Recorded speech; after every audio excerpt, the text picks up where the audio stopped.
Welcome back to Eliances Heroes, where heroes in business align. To be part of our super community and find out more about Eliances, visit www.eliances.com.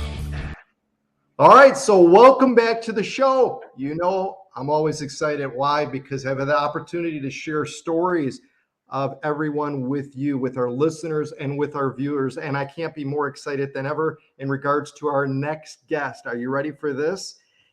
Vincent Zurzolo, $3.2 million comic and collectible trader, not one, not three, not five, 6 Guinness Book of World Records, and he's president of Comic Connect, and you can reach him at comicconnect.com. Vincent, thanks so much for being here today. We're so excited. What's going on with the whole comic industry? I mean, and how do you accomplish? Heck, I can't even get one Guinness Book of World Record. You've got 6. Well, the comic book world is doing great. And first of all, thank you so much for having me on. I really do appreciate it. It's always great to be able to talk about your passion. Comic books are my passion. And so I've been buying and selling comic books for, it's over 37 years now. And the market is extremely strong and resilient. We had some banner years the last few years. We've come back down to reality a bit the last 6 to 8 months. But during the COVID lockdown, the numbers were beyond extraordinary. And I believe that it was part and parcel to several different factors, including people being stuck in their homes and having time to actually look through their collections, people trying to figure out what do they need, what do they want to sell. And so you have that combination along with a lot of people sharing what they're buying and selling on the internet. And what this created was this, first of all, I think keeping up with the Joneses, that type of feel, where everybody out there says, oh, this guy has a really nice book, I need to get a better one. Or this guy has a really nice piece of art, oh, I want one better than that. And that's kind of like, the American way. You're keeping up with the Joneses, trying to outdo your neighbor. And then it's also FOMO, fear of missing out. People were seeing books going up at record prices and record time, and they wanted a piece of the action. So you saw this really amazing combination of factors that went into the collectibles market in general going through the roof. And comic books also. So it's been an incredible last few years. If anything good has come out of the pandemic, it was an increase in collector and investor passion for buying and selling collectibles, and so that's been really fantastic.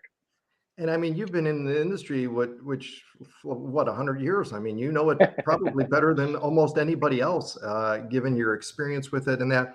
But while I know the story, you got to share how you even got started in the business. Okay. I think it's a phenomenal story. Nobody would believe it. So first of all, this is my second time being on your show, and I had such a great time the first time when my publicist told me I had another opportunity to be on with you, David, and Christine was such a great big help. I jumped at it, and I was really happy to be here, be part of an amazing cross section of experts in different fields and people that you've had on as guests in the past. So that's really wonderful. So in terms of my beginnings in comic books, I loved comic books since before I could even read. When I was a little boy, I had 2 older brothers. They had a comic book collection, and I would go into the basement and look at their comic books all the time. And I have very distinct memories of looking at comic books in the 1970s. I was on a powder blue carpet. I had this globe, red, white, and blue. It looked like a basketball, and there was a net. That was the light in my room. And I had a little fishbowl with a crayfish in it. And I have a very distinct memory of sitting there on this powder blue carpet looking at Ghost Rider comics and being just completely baffled and blown away by the incredible artistry and the great stories and just the visuals and the colors. And fast forward all through elementary school, my friends and I, we would collect together, and just like kids traded baseball cards, we would trade comic books. And then it was around 14, 15 years old. A friend of mine said, hey, why don't you come with me into the city? We'll go to the comic book store. And we did, and we had a really great time. And he said, we should start buying and selling together. And he was a little bit older than me. He was in the coin business. And I said, look, I'd love to, but I don't know anything about this. He said, look, we're going to take an ad out. We took a quarter-page ad out in the Comic Buyer's Guide, which was a weekly newspaper dedicated to comic books and comic book art. And it was the standard bearer for decades in the collectibles world before there was an internet. And people would go there to buy and sell. And we would get leads all the time. And then everybody in school, in junior high and high school, they knew that I was buying comic books. So anybody who had a relative with a collection or anything like that, I was the comic book kid, and they would call me up, and either my buddy or my mom would drive me over to the house. We'd go all over Brooklyn, Queens, you name it. Somebody's uncles, plumbers, cousins, whatever, had a collection, we would go buy it. And I did pretty well doing this all through high school. And then when I went to college, I was doing this part-time through college and doing conventions all over New York City. And it was very easy to do conventions. There's one pretty much every weekend. Fast forward, I'm graduating from St. John's University, summer of 1993, spring, summer. And I meet a new friend at a comic book convention. He says, hey, we both live in Rockaway. In fact, that's where we're doing this interview. I'm at my house in Rockaway, Rockaway Beach, New York. And we both live in Rockaway. I sell comic books on the streets of Manhattan. Why don't you come with me? I said, can I really make any money selling comic books in the streets of Manhattan? He said, trust me. They just need to get to know what you have. And then once they do, they'll start buying from you. So I said, okay. So the first day we drove into Manhattan, parked the car. I had 2 card tables and 8 boxes of books on the table. And the first day I made $50. And I looked at my friend. I said, what are you doing taking me out here? I'm making nothing. He said, trust me. They just have to get to know what you have and who you are. Keep coming out with me and we'll see what happens. Second day I made $60. I looked at him. I'm like, dude, between parking, gas, tolls, this is crazy. What are we doing here? He said, trust me, have some patience. We'll get this going. So the third day I did $200 in sales. We worked from 10 to 3 p.m. And I was like, all right, this is cool. And what was awesome about this first summer doing comic books full time is that I could go out and sell comic books in the streets of Manhattan. I was set up on Broadway between John and Maiden, which was really cool area. It's right near the Wall Street area, financial district. So you had all different types of people coming over to buy comic books. So after I'd finish, I'd drive home, park my car, put my boxes of books in the garage, and get on my shorts and go down to the beach. And I'd play volleyball the rest of the day on the beach with my buddies, and we would go swimming and have a good time. And I did this all through the first summer that I was full time. And that was a really big decision-making point in my life, because I had to figure out, was I going to do comic books full time, or was I going to go get a job in marketing and work in Manhattan? And I sat there one day and I was like, it's an hour and 15 minutes to get into Manhattan, an hour and 15 minutes to get out. I'm going to have to wear a suit, which I hated. Or I could wear my boxers in my apartment and sell comic books and probably make double what I make coming out of school. And it wasn't a tough decision to make. And I grew up with an entrepreneurial spirit. My father came over to the United States from Italy with my mom. He came over with nothing. He was an agricultural research in Italy. He barely spoke any English.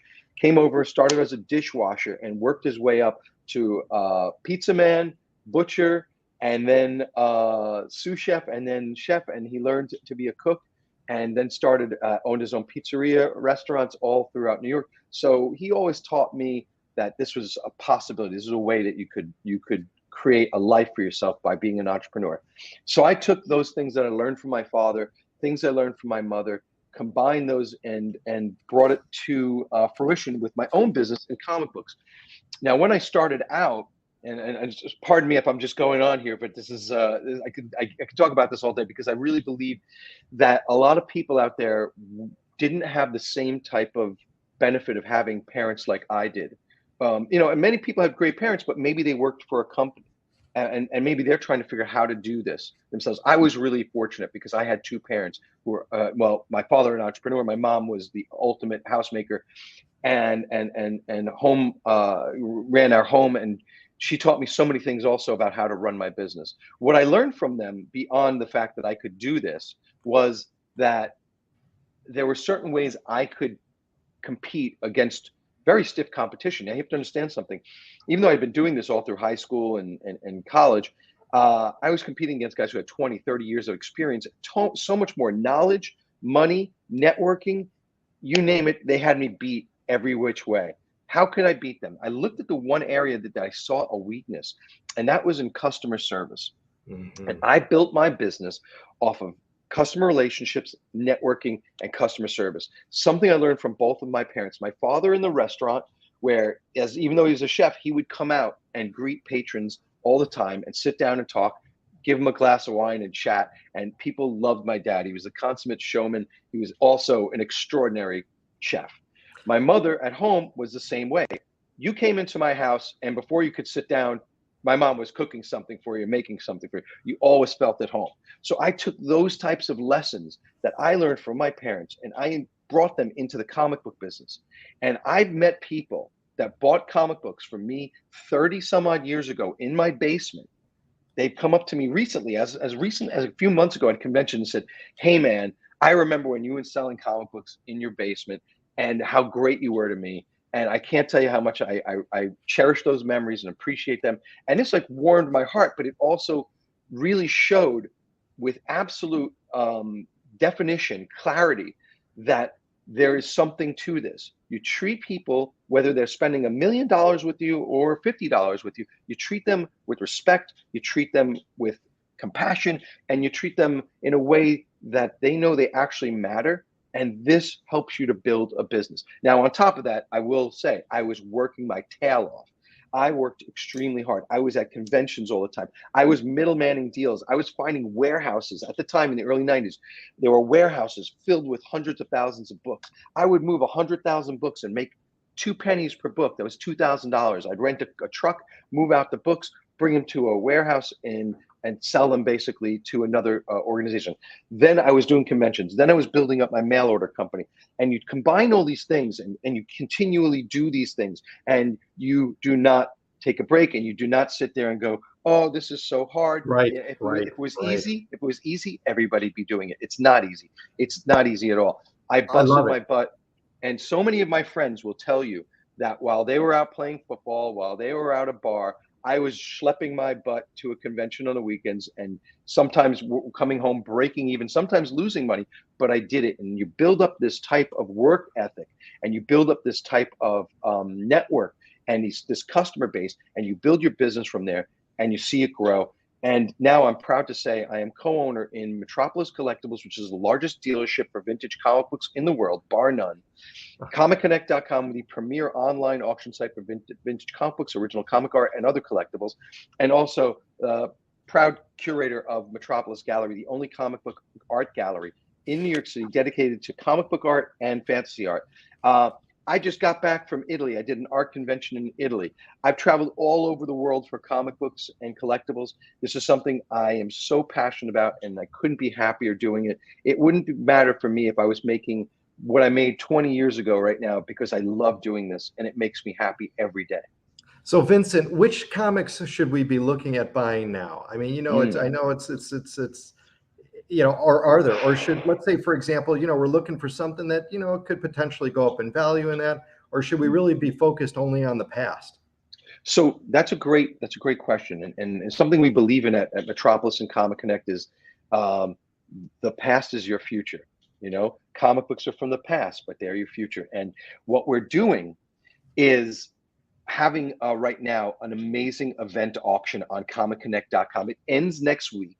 It's June 5th through the 9th. So the 5th will have original comic art, pulps, video games, VHS, and memorabilia. Then the rest of the week is all comic books. And what's great about our auction is everything's at a $1 start price. There are no reserves.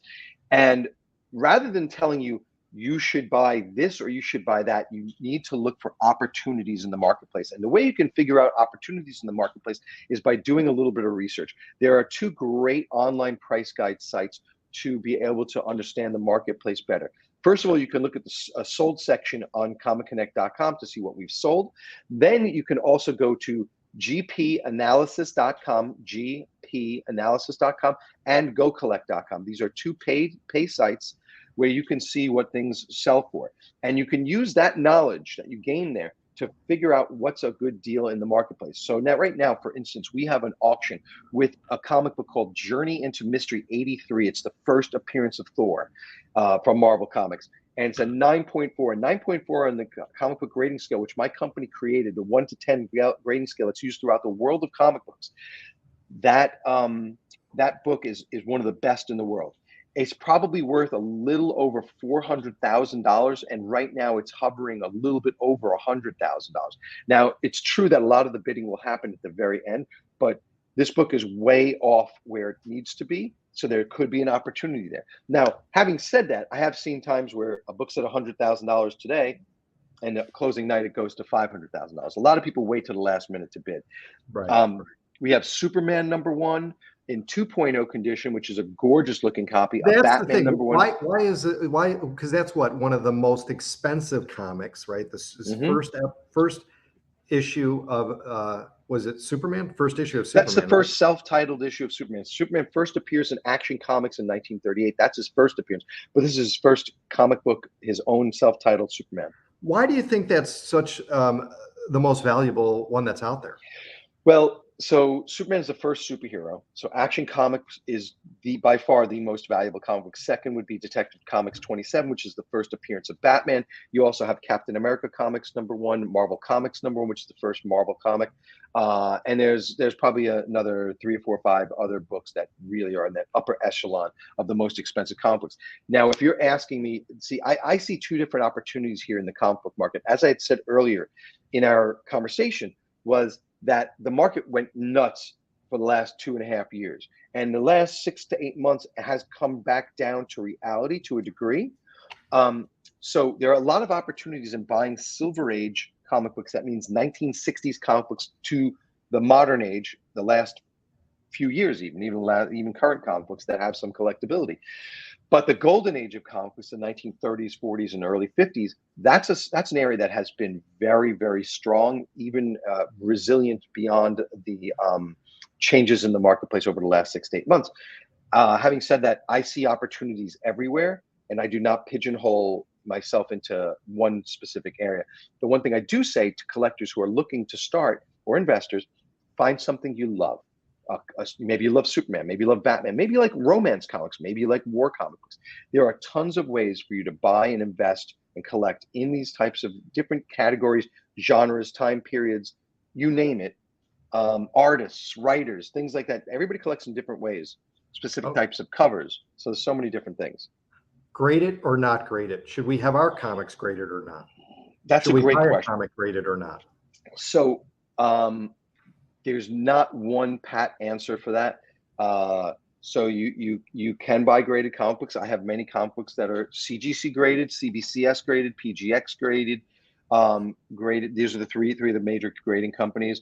But I also have many raw comic books. And it all depends. The thing that you have to be aware of is grading a comic book can be rather expensive. So you want to take a look at the cost of grading a comic book, which all the grading companies have their submission tiers and forms with pricing. You have to make sure that it makes sense to you that you are grading a comic book. Once you've done that, you can buy graded or raw. If you know how to look at a comic book, check for restoration, know how to look for a grade, you can feel much more comfortable buying raw books. Also, you can buy them from a reputable company like mine.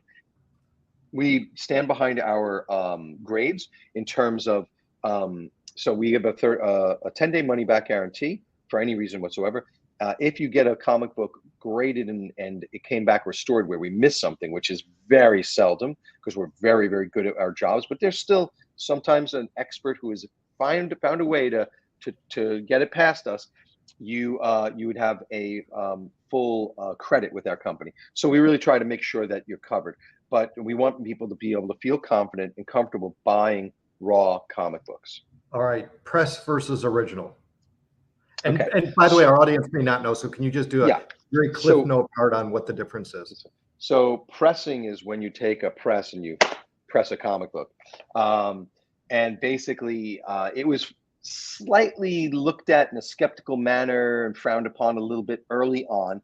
However, it has become the commonplace in the business because you're not structurally changing a comic book when you put pressure on it. What you're doing that when you're pressing a comic book is getting out subtle defects or maybe even extreme defects that when through pressure you can remove or minimize.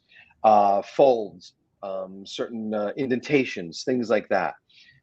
When you do that, it increases the grade of the comic book and increases the value of the comic book. So why wouldn't you want to do that? Well, there are only certain instances you want to be careful when you're pressing. But first of all, you want to make sure you're hiring somebody who's competent at. My company has their own internal pressing service where we do the pressing for you. It's very inexpensive compared to a lot of our competitors. And then basically what you have to take into consideration when pressing, you have to make sure that the quality of the paper of the comic book can withstand the pressure. Sometimes if you're dealing with a brittle book, it'll just split. You do not want to deal with that. That would be a nightmare.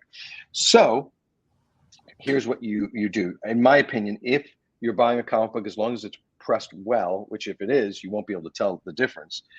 You can buy pressed comic books. It's not a big deal. It's not even I don't think it's really a matter of debate anymore. Got it. All right. So we've got time for one more question, and that is, you've been very successful. You found your passion. I mean, 99% of people never find their passion in life, period. You found your passion. So what kind of advice would you give to children out there who are trying to find what do I want to be? What do I want to be? What do I like? What do I know? And how can I make a living doing it? Like Vincent. Here are certain things that I think you go into this whole thing, and I could talk for hours about this, but some of the basics. Don't worry about the money. Find something you love.